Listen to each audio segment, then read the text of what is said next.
Yep. Yep.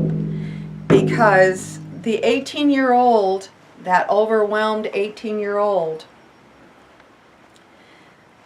that's where I abandoned myself for the first time, of taking care of mom and, you know, surviving and doing all that caretaking stuff.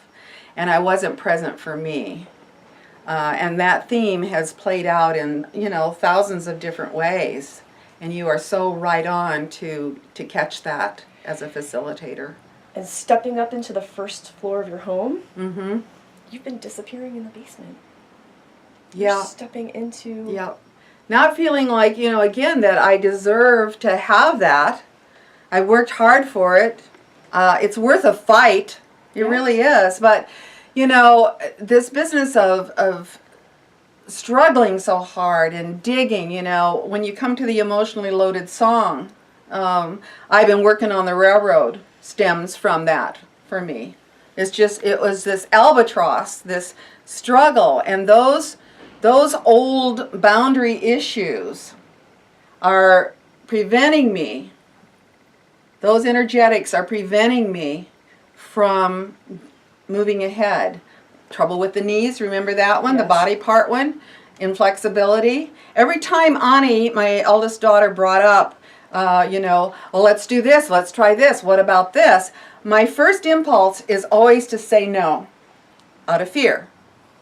And I've been, from 18 on, I have been running in fear to survive. And I'm turning that around. I am willing to turn that around. So it's like, Can you remember what it felt when you were 16? Can you remember a time when you felt strong?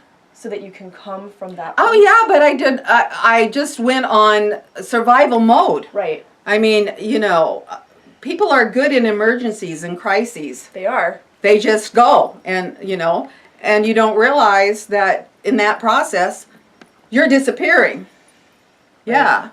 So now it's more like, I don't want to intellectualize this too much, but it's like, I think it's still about, I'm here for me. I'm here for me. I'm here for me. I won't disappear. I will show up. I will see this process through, regardless of where it takes me. I don't know yet where it's going to take me, but right. I've got to be willing to fight the good fight. Absolutely. You know, and it's got to be less about struggle and more about trust. And that's a life theme for me. I mean, you can see why, you know, that energetic blocks me. I've been working with my daughter on this. In fact, I said to her on the phone, notice that I am recognizing when I block you. Notice when I am going, no, wait a minute. You know, I'm noticing when I do that and saying, okay, let's look into that.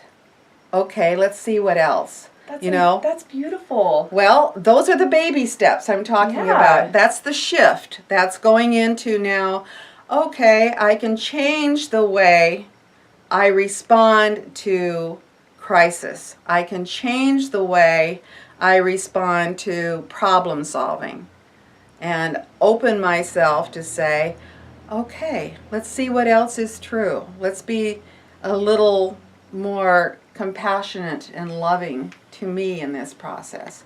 You're afraid, but. And, thank you. I'm afraid, and I am going to move forward with confidence, or with trust, or I am going to move forward no matter what. I am going to move forward because, as you asked earlier, what would I feel like if I didn't do this? I don't want to be on my deathbed going, I wish I would have. I'd rather lose my life in order to gain it. Okay. That's profound. Okay, all right. Well, I think that is a wrap. And so, guys, thank you for holding space for me. Thank you for those of you in the audience for really bearing witness to this, because it's so important to have that support system, just someone to listen and to hear. So I'm going to call it a day, and we'll see you next time. Bye.